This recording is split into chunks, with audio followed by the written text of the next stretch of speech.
Okay. I haven't done a live in a second, and the light is, I'm using all natural light, so that's what it is. Anyway, I did post on my Instagram. If you're not following me on my Instagram, then you could go ahead and follow me at Tina the Leader, Leder. Also, it's in the description down below. So if you want to go ahead and do that, but I did ask my Instagram peeps if they have any questions. And I found it very interesting because I had a few on verbal fluency specifically, which makes sense because that's one of my highest viewed videos. And so here it goes. I want to go into a little bit of detail of verbal fluency in general. That's going to answer pretty much 5 questions at once instead of individually trying to answer them.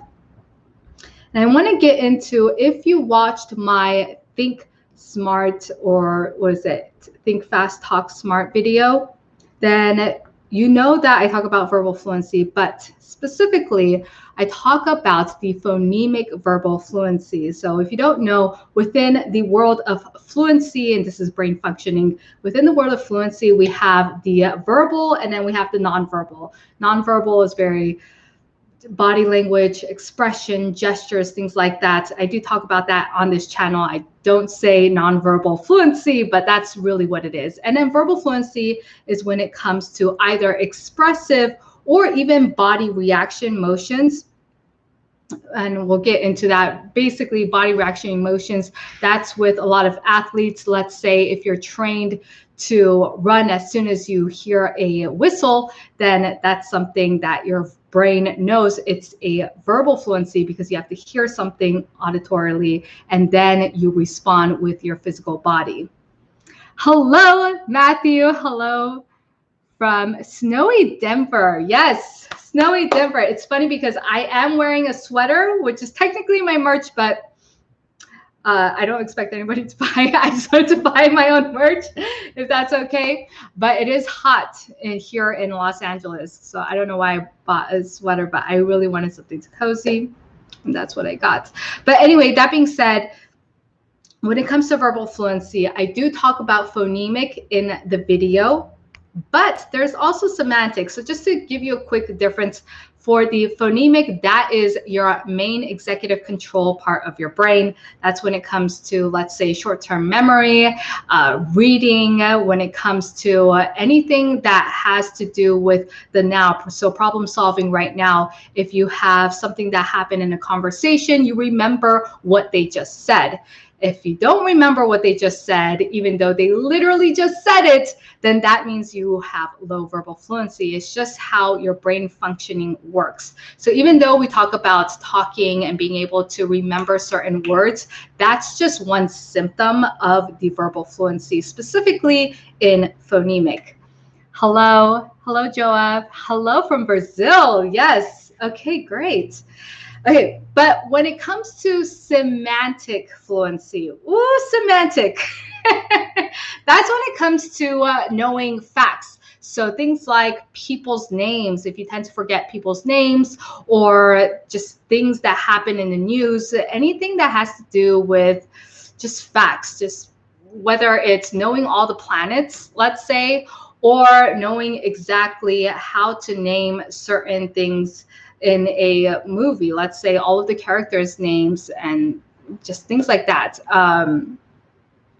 It's something that it's category oriented, I would say, which makes sense because how you would train for semantic fluency is to do category oriented training versus verbal fluency. It's more just the letters, right? So FAS, for example, there is CLS, and you could really try it with any letters. It doesn't matter, but FAS is the standard. And when it comes to that, you are able to train your short-term memory because you're trying to retrieve. But what that's really doing is you're training your main executive control. And then when it comes to the semantic, which I don't really talk about, it is categoric. And oftentimes people have more of an issue with phonemic fluency than they do with semantic fluency. But I did have a client recently who is phenomenal in phonemic fluency. I mean, just words just flows out of him, except when it comes to semantic fluency, all of a sudden he gets stuck. And it's amazing to see how when it comes to FAS tests, he could get 40 easily. But then when it comes to semantics, so category oriented, then all of a sudden he loses track. He's not able to think things through. And when it comes to semantic, it's very important, especially if you need to memorize certain things. So if you're a student or you're in an industry in which you just have to constantly remember certain things that happen, whether you're a journalist or maybe you're in the medical industry and you have to just understand certain things, especially new things coming up, then that can be a very major problem. And so that's where we focus on the semantic fluency versus the phonemic fluency. All right, going into chat. Casey Jones, you're rad. Thank you. Hello, ma'am. How are you? CA. Mima's New Life. That's me. Yes. Yes. And so those are the two different categories. I do talk about this very in depth in my verbal fluency workshop, but just to put it out there, there is the phonemic, there is the semantic, and there is a difference because semantic does access a different part of your brain. All right. But I do focus on phonemic a lot because mostly people are focused on the phonemic because that is a more obvious thing when you can't remember certain things, or for some reason your short-term memory is not working, especially if you're the type of person who reads and then you immediately forget what you just read and you have to reread it again.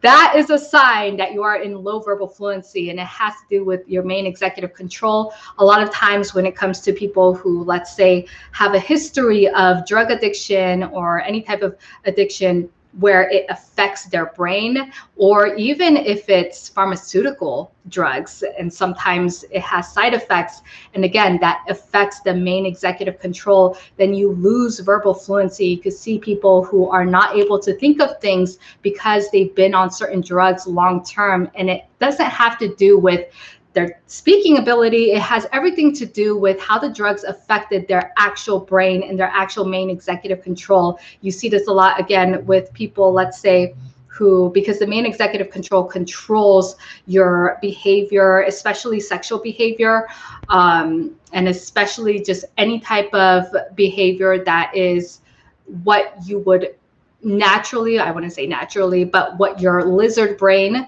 would want to immediately do. If you don't have a strong main executive control, then you tend to be the person who is more impulsive and perhaps do things that you'll regret later on in the future. So these are the addicts, these are the gamblers, these are even just the people who are super adventurous and go out there and skydive, people like that. So as long as you do it in a healthy way, of course, that's good. But if you have that main executive control, i.e. you have that verbal fluency, it's all correlated. And once you go into the rabbit hole of it, oh, it gets very, very interesting, because now it's not just about, am I able to speak out loud, and am I able to be a public speaker or socialize, things like that? Am I able to speak up in a meeting at work? Now it becomes, oh, how am I functioning in life? How is it prohibiting certain things? Am I not able to exercise every day because my main executive control is a little bit weak? I don't have a strong will. And why don't I have a strong will? So actually training the verbal fluency part correlates into, are you able to keep up with your fitness? Are you able to keep up with making sure that you don't eat that French fry and instead you eat the salad or something a lot more healthier? Are you able to finish all your tasks in the day, personal and at work? Are you able to hit every single deadline to your team, to your own business? I mean, all of those things are definitely correlated with your main executive control. So it goes far beyond just, are you able to speak? And of course, that has its own impact as well. All right, I'm going to go into the chats real fast. Verbal memory has to do with how you can imagine sound. Yeah, that can happen. Hello, Kit. Imran. Sorry, I know my face is getting close, but it's because I can't. It's really small, the chat. Verbal memory improves by not imagining your inner voice. I'm not sure what you mean by that. Matthew, keto is life. I know a lot of people on keto. Trust me. Yes. And a lot of people who lost a lot of weight on keto, especially men. it does something different with women. I know that much because it messes with your hormones, especially with women and your menstrual cycle and all of that. So I would definitely look at that if you are a woman looking into keto, because it does have a different effect for women. All right, so that was on verbal fluency. If you want to ask me any questions right now, let me know. Otherwise, I do want to wrap this up because I want it to be a very quick Q&A, and I did get a lot of questions specifically on verbal fluency. Hopefully that answered a lot of your questions if you submitted it on Instagram.